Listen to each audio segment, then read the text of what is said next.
gustaría mucho vivir en España por un tiempo. ¿Qué lugar me recomiendas? Una persona sola de 58 años con una economía de clase media. Pues con una economía de clase media, más bien a la zona rural. A ver, en las zonas rurales de España están en muchos espacios deshabitadas o perdiendo habitaciones, lo que se llama la España vaciada, porque la gente tiende a moverse hacia las metrópolis. Pero, mira, yo no conozco un lugar de España donde la gente te reciba mal, donde la gente sea mal encarada y demás.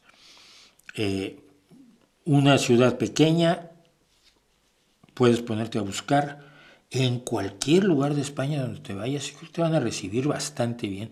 Excepción quizás así en extremos son los lugares donde mandaba el extremismo vasco en País Vasco, en algunos lugares, muy pocos lugares del País Vasco. Yo recuerdo que una vez fuimos a un pueblo donde te sentías incómodo porque la gente te miraba porque tú no eras como ellos, ¿no? Pero es tan raro en general. Vas a Murcia, vas a Andalucía, vas a Extremadura, vas a León. Yo las afueras de Madrid no lo recomendaría porque es problemático para ir a Madrid y luego necesitas los servicios de Madrid.